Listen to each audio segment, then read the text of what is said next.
조갑제 TV 시청자 여러분 안녕하십니까? 2021년 3월 8일 오전 7시 40분입니다. 이 판사가 영장을 기각했는데 처음에는 영장 발부에 도장을 찍었다가 그걸 지우고 하얗게 지우고 기각에 도장을 찍었다는 겁니다. 이게 단순 실수냐 아니면 압력을 받아서 이렇게 됐느냐가 쟁점이 되고 있다고 오늘 조선일보가 단독 기사로 보도를 했습니다. 세상에 이런 일도 있습니까? 그 머리 좋은 판사가 영장 발부에 도장을 찍었다, 이게 실수다 해서 하얗게 지우고 기각란에 도장을 찍는다? 더구나 그 사안이 중대 사안이고 그걸 뭐 서둘러 한 것도 아니고 영장 기각 판정이 나온 게 새벽 2시였습니다. 새벽 2시까지 골똘하게 생각하다가 엉뚱한 데 찍었다? 상식적으로 한번 판단해 보시기 바라는데 이게 유명한 사건입니다. 김학의 전 법무차관 불법 출금에 관여한 혐의를 받는 차규근 법무부 출입국 외국인 정책본부장의 구속영장에 법원이 발부 도장을 찍었다가 이를 지우고 기각으로 수정한 것으로 확인됐다고 보도를 했습니다. 김학의 전 차관 불법 출금은 문재인 대통령이 직접 김학의 전 법무부 차관과 관련된 수사를 직접 지시를 하는 과정에서 그 언저리에서 이분이 외국으로 나가기 위해서 공항에 갔는데 출국 못한다 이렇게 됐어요. 근데 출국 금지를 시킬 아무런 법적 근거가 없었습니다. 출국 금지를 시키기 위해서 관련 서류를 조작하는 과정에서 차규근 법무부 출입국 외국인 정책본부장이 관련했다 해가지고 구속영장이 청구되었던 것입니다. 수원지방법원 오대석 영장전담판사는 지난 6일 새벽에 차 본부장에 대한 구속영장을 기각을 했는데 조선일보가 법원, 법무부, 검찰 등 취재를 해보니까 검찰이 제출한 구속영장 청구서를 반환을 할 때 서류 상단 결과란의 발부 쪽에 도장을 찍었다가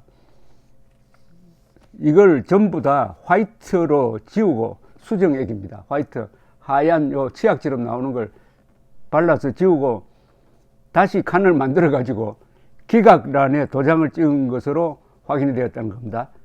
검찰이 영장을 청구하면 법원이 실질 심사 후에 청구서에다가 발부 기각 결과와 사유를 적어 검찰에 반환하는데 발부를 기각으로 바꾼 흔적을 남겼다는 겁니다. 차 본부장은 2019년 3월 긴급 출국 금지 권한이 없던 대검 과거사 진상조사단 소속 이규원 검사가 가짜 사건 번호를 붙여 낸 긴급 출금 서류를 승인하고 김 전 차관의 출국 동향을 감시하기 위해 승객 정보 사전 분석 시스템을 불법적으로 이용한 혐의 등으로 구속영장이 청구되었습니다. 수원지법은 지난 6일 새벽에 2시쯤입니다. 엄격한 적법 절차 준수의 필요성 등을 고려할 때 사안이 가볍지 않다 이렇게 나오면 100% 공무원일 경우에는 100% 구속영장 발부입니다. 그런데 이렇게 가볍지 않다 해놓고 현재까지 수사 과정에서 수집된 증거자료, 피의자가 수사에 임하여 온 태도 등에 비추어 증거인멸의 우려나 도주 우려가 있다고 판단하기 어렵다면 영장을 기각했습니다. 공무원, 더구나 고위공직자일 경우에는 사안이 가볍지 않다, 중대하다, 더구나 이건 적법 절차, 공무원이 가장 문제가 되는 게 이 적법 절차 위반입니다. 법을 지키지 않는다는 거죠. 그러면 영장 기각이 어려운데 중대하다고 해놓고 기각한 게 이것도 상당히 의심스럽다. 원래 이 사람이 이 판사가 청구된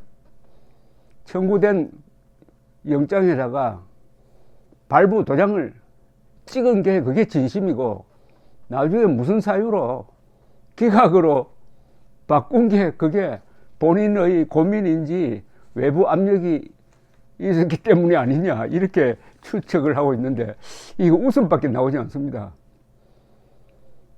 이런 실수가 하필 이런 사건에 나왔는지, 이거는 음모론이 아니겠죠.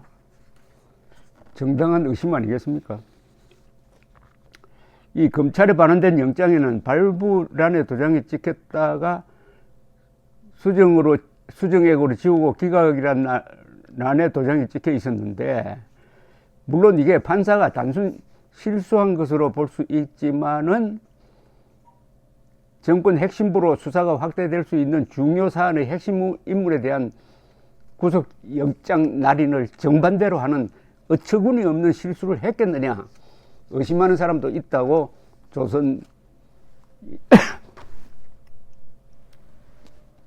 조선일보가 관계자의 이야기를 통해서 전하고 있습니다. 제가 자꾸 웃어서 죄송한데, 이런 코미디가 어디 있습니까? 이런 코미디가. 이 오 판사에게 전화를 걸고 문자 메시지 남겼으나 답이 없었고, 대신 수원지법이 날인을 잘못한 단순한 실수다라고 했답니다.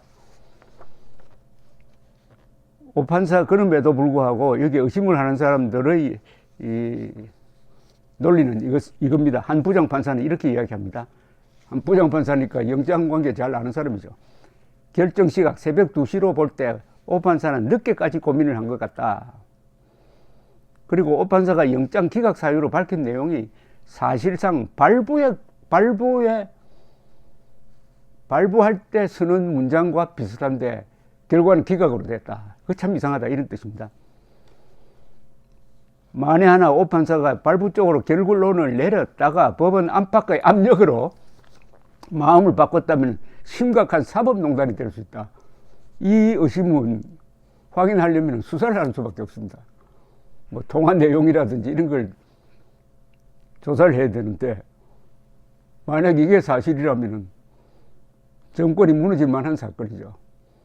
판사가 영장을 청구하려고 하는데 여기저기 압력이 와가지고 그걸 기각으로 바꿨다.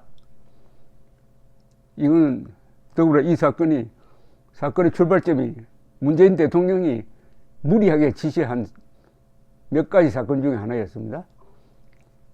대통령이 지시하면 이렇게 무리가 생긴다는 것은 이재수 전 기무사령관의 극단적 선택 등등으로 이미 나타난 것 아닙니까?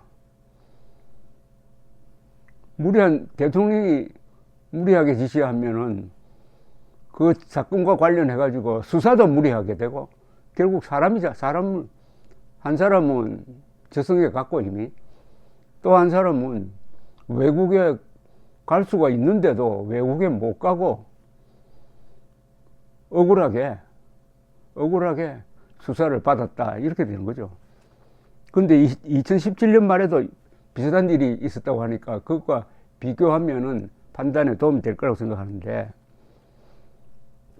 뇌물수수 등의 혐의로 구속영장이 청구되었다가 기각된 전병헌 당시 청와대 정무수석의 구속영장에 발부 도장이 찍혔다가 기각으로 수정한 흔적이 발견됐다고 합니다. 당시에도 담당 판사가 영장을 발부하려고 했는데 외압이 들어온 것 아니냐는 의혹이 제기됐습니다. 그러나 당시 서울중앙지법은 영장 전담 판사의 단순 실수라고 해명했다고 합니다.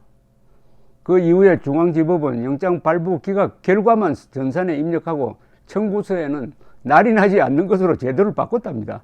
참 웃기네요. 왜 제도를 바꿉니까? 단순 실수면은 그는 실수는 실수지, 제도까지 바꾼다는 게 이게 더 오히려 이상한 것 아닙니까? 중앙지법과 달리 수원지법은 여전히 날인, 즉 도장을 찍는 방식을 유지하고 있습니다. 한 법조계 관계자는 유독 정치적으로 민감한 사안에서 날인을 수정한 일이 반복적으로 드러나는 것은 법원이 구속 여부를 정치적으로 결정했다는 오해를 부를 수도 있다. 오해가 아니라 이것은 합리적 의심을 부를 수 있다. 이렇게 말을 바꿔야 되겠습니다. 근데 차 본부장에 대한 영장 기각 사유를 이렇게 자세하게 분석을 하면은 아무래도 이것은 영장 발부 쪽이었다라는 판단을 하게 된답니다. 구속영장은 이렇게 시작됩니다. 사안의 중대성이 인정되고 일정한 주거가 없거나 증거인멸 혹은 도주 우려가 사안의 중대성은 인정되나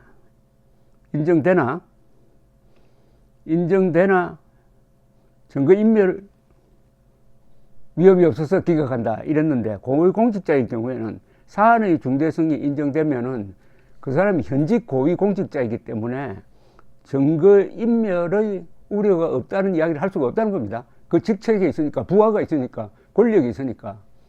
그러니까 사안의 중대성만 인정되면 구속영장이 발부된다는 겁니다. 권력형 범죄는 사안의 중대성이 인정되면 지위를 이용한 증거인멸 가능성이 커서 구속하는 경우가 많다. 그렇지 않다면 고위층 범죄는 거의 구속할 일이 없어진다. 더구나 차규근 본부장은 현직에 있기 때문에 증거인멸 가능성을 크게 보아야 한다 라고 이야기를 하고 있습니다. 거짓말쟁이 대법원장에 대한 근원적인 불신 가운데 구속영장 청구서에다가 발부 한번 상상을 해보십시오. 발부란에 도장을 찍었다가 이게 문제가 있다 해가지고 수정액, 하얀 수정액으로 지우고 그 위에 다시 기각 도장을 찍었다. 찍는 상황을 한번, 그것도 심야에 새벽 2시에 상황을 한번 생각을 해 보시면은 이게 단순 실수냐 아니면 압력이 있었느냐를 판단하는데 참고가 될 것이라고 생각합니다. 한국 사법부의 코미디가 매일 이어지고 있습니다. 이 문재인 정권은 법치를 무너뜨린 정권으로 오랫동안 기록에 남을 것입니다. 법치를 무너뜨리라는 것은 독재라는 뜻이고 문명 파괴라는 것이고, 그리고 공동체를 무너뜨린다는 이야기고, 그 공동체가 안정돼야 편하게 살 수 있는 구성원들을 불행하게 만든다는 이야기입니다. 결국 불행하게 5천만 국민을 불행하게, 서로 싸움박질하게, 서로를 의심하게, 서로를 이간질하도록 만든 문재인 대통령, 사람으로 태어나서 꼭 그렇게 살아야 합니까? 감사합니다.